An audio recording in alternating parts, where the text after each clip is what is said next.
Good afternoon, Mr. Witness, Director, Attorney Matibag, schoolmate. Good afternoon, sir, Your Honor. Yeah, just on that point ni Senator Bam, I understand as a law enforcer, as an investigator, you have to take all threats seriously. I'll ask you the same questions I asked the two NBI officers, and I do understand they were not under your supervision during that time dahil dun pa sila kay Director Santiago. No? I won't ask all the questions, but you did review the whole video or just the portions relevant to the statement of the Vice President na no joke, yung November 23. Your Honor, napanood ko po yung video, but you're correct, I focus mainly on the issue that is being undertaken. So simple question, paano naging process kung anong parts ng video at ng statement niya ang paniniwalaan mo or ng task force? So it's not personal. I mean, if you were in the task force or as you said, you created the task force now at duty nyo yung safety ng high government officials, anong process nyo kung anong parts ng video ang paniniwalaan nyo at hindi? Ng statements niya, what I meant. Well, ang ginawa po natin dyan, doon po mismo sa konteksto ng kanyang sinabi na humanap siya ng papatay at inutos niya na papatayin ang tatlong individual at yun po ay pumayag yung papatay at sinabi pa niya no joke, doon pa lamang po ay napi na pong nakita yung pong ating hinahanap po na mga pwede niyang pananagutan po sa batas. Well, as an appointee of this government, as a lawyer, as an NBI director, I see your point and I get that. But what I meant is that before that statement, sabi kasi niya, kung papatayin ako, I mean, the record will bear out naman yung eksaktong sinabi niya. No? So this is my paraphrase. But ang pagkaintindi ko sa sinabi niya, kung papatayin ako, eto yung tatlong papatayin mo. And ang impression ko, pinagbibintangan niya yung tatlo na may plot against her.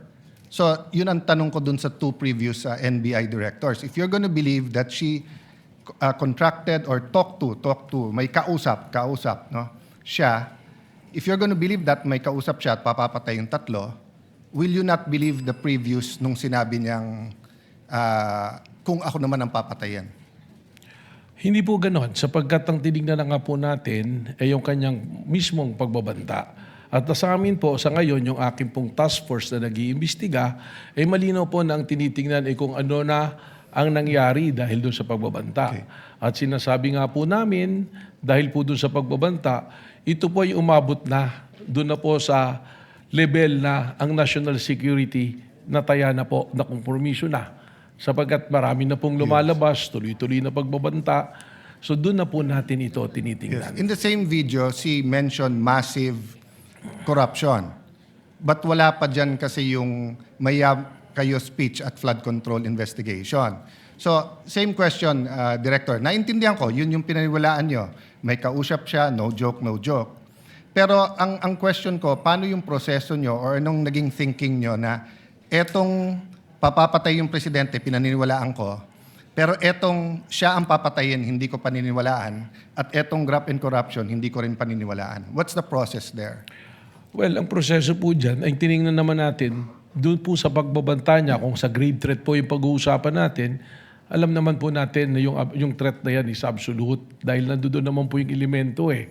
Doon naman po sa sinasabi namin na tuloy-tuloy na pag-iimbestiga dahil ito nga po ay umabot na sa level lang na naapektuhan ng national security, we take into context yung mismong sinabi niya na meron siyang kinausap at yung kanyang kinausap ay pumayag. Yung po kanyang sinasabi na kung papatayin ako, that is supposed to be na statement niya sa aming pong pananaw just to cover yung kanyang pagsasabi na siya'y may kinausap para patayin ang ating Pangulo. Okay, I won't argue with you, yun yung proseso nyo. But in the meantime, there were three statements, massive corruption, kung papatayin siya, patayin. So, focusing dun sa patayin yung tatlo kung papatayin siya, in the meantime, tumutuo yung yung massive corruption, lumabas afterwards, di ba? So, just one other point, at the beginning of the prosecution's questions to you, and I think the defense had a question about what can you investigate. Can you repeat your answer? As the NBI director and the NBI can investigate Did you say all crimes o yung mga Lahat po ng mga pumapasok sa amin na mga krimen ay amin pong pwedeng imbestigahan, mutu proprio. Ganon din po yung mga krimen na meron pong nagreklamo na araw-araw na may pumupunta sa aming tanggapan para magreklamo. Ito po yung aming iniimbestigahan. At meron din pong mga iniimbestigahan kami na inutos po ng Department of Justice.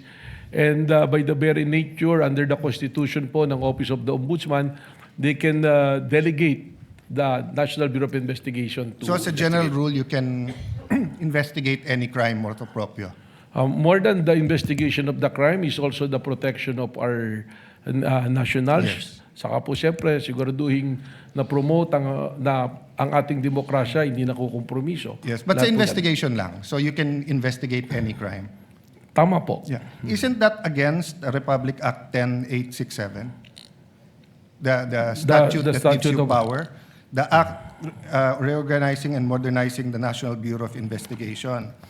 Sabi dito sa inyong Section 4, the NBI shall have the following powers and functions. Undertake and investigate the detection of crimes and offenses enumerated under Section 5. Section 5, may enumeration, human trafficking cases in all airports, extrajudicial, extralegal killings committed by state security forces against media practitioners' activities, killings of justices and judges, violation of 100175, otherwise known Cyber Crime Prevention Act, cases against Interagency Graft Coordinating Council, and violations of the Anti-Dummy Law. Tapos, cases involving threats, security assaults against persons of the President, Vice President, Senate President, Speaker of the House, Chief Justices. Walang congressman, senators, unlike judges lahat. Transnational crimes pursuant to existing international agreements, identification of dead victims in case of mass fatalities, incidents caused by natural disaster, and violation of commercial, economic, financial, white-collar crimes, nakadyan yung law. So, exclusive yung enumeration. Then, provided, however, if that the President or Secretary of Justice may direct the NBI to undertake investigation of any crime when public interest so requires.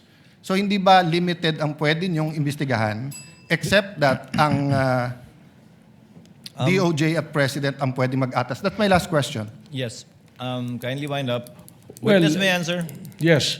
Yung pong ating listahan na yan, tama po, nandiyan dyan. Subalit, hindi naman po sinasabi na nalilimita dyan ang aming pong pag-iimbestiga.